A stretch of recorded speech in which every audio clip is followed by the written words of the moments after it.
ஓம் நமோ வெங்கடேஷாய. வைகுண்ட துவார தரிசனம் 10 நாட்களுக்கு உண்டான ஒரு தரிசன டிக்கெட் பற்றின புது அப்டேட் டிடிடியில் கொடுத்துருக்குறாங்க. ஆல்ரெடி டிசம்பர் 30 ஜனவரி 8 வரைக்கும் எந்தெந்த தரிசனத்துக்கு அனுமதிப்போம், எந்தெந்த தரிசனத்துக்கு அனுமதி கிடையாதுன்ட்டு டீட்டெயிலாக டிடிடி ஷேர் பண்ணியிருக்காங்க. நம்ம சேனலில் நானும் ஷேர் பண்ணியிருக்கேன். அதில் ஸ்ரீனிவாச திவ்யா நகருக ஹோமம் பற்றி எதுவும் சொல்லாமல் இருந்தாங்க. இப்போது அதை பற்றின அப்டேட் கொடுத்துருக்குறாங்க. டிசம்பர் 30 ஜனவரி 8 வரைக்கும் ஸ்ரீனிவாச திவ்யா நகருக ஹோமம் டிக்கெட் கம்ப்ளீட்டாக கேன்சல் பண்ணியிருக்காங்க. 10 நாட்களும் ரத்து அப்படிங்கிற கேட்டகரியில் ஸ்ரீனிவாச திவ்யானுகிரக ஹோமமும் ஆட் ஆகிருக்கு. ஸோ நோட் பண்ணிக்கோங்க. இப்போது டிசம்பர் மாதத்துக்கு உண்டான ஹோமம் டிக்கெட் நவம்பர் 26 காலையில் 10 மணிக்கு ஓப்பன் பண்ணுவாங்க. அதில் டிசம்பருக்கு 29 வரைக்கும் அவைலபிலிட்டி காமிக்கும். 30 31 அவைலபிலிட்டி காமிக்காது.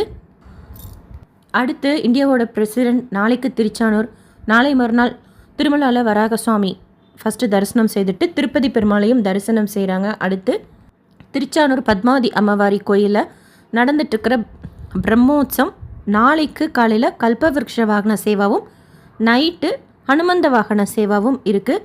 இன்றைக்கு மத்தியானம் கீழ் திருப்பதியில் slotted Sarvadarshan token Vishnu Nivasam, Srinivasam complex, Bhudevi complex 3 இடங்கள்லையும் சேர்த்து 10,000 போல் கோட்டை ஓப்பன் பண்ணியிருந்தாங்க. மத்தியானம் 3 மணிக்கு கவுண்டர் ஓப்பன் பண்ணாங்க. எப்போவுமே புதன்கிழமைகளில் கோட்டா கொஞ்சம் கம்மியாக தான் இருக்கும். இந்த வீடியோ போகிறதுக்கு முன்னாடி பார்த்தா ஒரு 700 டிக்கெட்ஸ் போல் திருமலா.orgயில் அவைலபிலிட்டி காட்டுச்சு. திவ்ய தர்ஷன் டோக்கன் பூதேவி காம்ப்ளெக்ஸில் தனி கவுண்டரில் கொடுக்குறாங்க. அங்கேயும் மத்தியானம் 3 மணி போல் கவுண்டர் ஓப்பன் பண்ணி 2,000 போல் கோட்டா ஓப்பன் பண்ணியிருந்தாங்க. ஸ்லாட்டட் சர்வதர்ஷன் டோக்கன்னா இந்த 3 இடங்களில் ஏதாச்சும் ஒரு இடத்துல வாங்கிக்கலாம். கார், ஜீப், பஸ்லேயும் போகலாம், நடந்தும் போகலாம். திவ்ய தர்ஷன் டோக்கன் வாங்குகிறோம்னா நம்ம ஸ்ரீவாரிமெட்டு வழியாக தான் நடந்து போகணும். போகிற வழியில் 1200வது படிக்கிட்ட ஸ்கேன் பண்ணிக்கணும். கவுண்டர் இருக்கும், அப்போ தான் தரிசனத்துக்கு அனுமதிப்பாங்க. டைரக்ட் சர்வதர்ஷனத்தில் சுவாமி தரிசனம் பார்க்கறதுக்கு 12 மணி நேரம் ஆறுதான் அப்டேட் பண்ணியிருக்கிறாங்க. 12 மணி நேரம் தான். அதுனா நம்ம நைட்டெல்லாம் போகிறோன்னா காலையில் சுவாமி தரிசனம் பார்த்துட்டு வர மாதிரி இருக்கும். டோக்கன் வாங்கிட்டு போகிறோம் அப்படின்னா 3 to 6 மணி நேரம் ஆகலாம். 300 ரூபாய் தரிசனம் வர்ச்சுவல் சேவா தரிசனத்தில் சுவாமி தரிசனம் பார்க்கறதுக்கு 2 to 4 மணி நேரம் ஆகலாம்.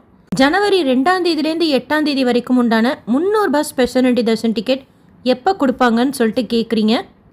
இப்போதைக்கு அதை பற்றின அப்டேட் எதுவும் அஃபிஷியலாக இல்லை. டிசம்பர் 1 வீக்குள்ளார ஷியோராக நமக்கு தெரிஞ்சிடும். நேற்று திருப்பதியில் சுவாமி தரிசனம் பார்த்த மொத்த பக்தர்களோட எண்ணிக்கை 66,966 பேர். உண்டியில் சேர்ந்த காணிக்கை 4.19 கோடி ரூபாய். முடிக்காணிக்கை கொடுத்தவங்க 21,535 பேர். லக்கி டிப்பில் ரெஜிஸ்ட்ரேஷன் செய்யாதவங்க பிப்ரவரி மாதத்துக்கு உண்டானது சொல்கிறேன், ரெஜிஸ்ட்ரேஷன் செய்துக்கோங்க. நாளைக்கு 10 மணியோட க்ளோஸ் பண்ணிவிட்டு 12 மணி போல் ரிசல்ட் அப்டேட் பண்ணுவாங்க டிடிடிலேருந்து. வேறு எந்த அப்டேட்ஸ் வந்தாலும் ஷேர் பண்ணுறேன். SSP lifestyle, SSP Tirupati updates YouTube சேனலை ஃபஸ்ட் டைம் பார்க்குறீங்கன்னா சப்ஸ்கிரைப் பண்ணி பக்கத்தில் இருக்கிற பெல் ஐக்கானையும் கிளிக் பண்ணி வச்சுக்கோங்க. திருப்பதி பற்றின அப்டேட்ஸ் டெய்லியும் ஷேர் பண்ணுறது நீங்கள் சுவாமி தரிசனம் பார்க்க போகிறப்போ உங்களுக்கு யூஸ்ஃபுல்லாக இருக்கும். நீங்கள் தர்ஷனத்துக்கு போகிறீங்க, டோக்கன் வாங்குறீங்கன்னா எவ்வளோ நேரம் ஆச்சுன்னு சொல்லிட்டு ஷேர் பண்ணுங்கள், எங்களுக்கும் யூஸ்ஃபுல்லாக இருக்கும். இந்த வீடியோ லைக் பண்ணி நிறைய பக்தர்களுக்கு ஷேர் பண்ணுங்கள், அவங்களுக்கும் இதில் சொல்லியிருக்கிற இன்ஃபர்மேஷன்லாம் போய் சேரும். தேங்க்யூ.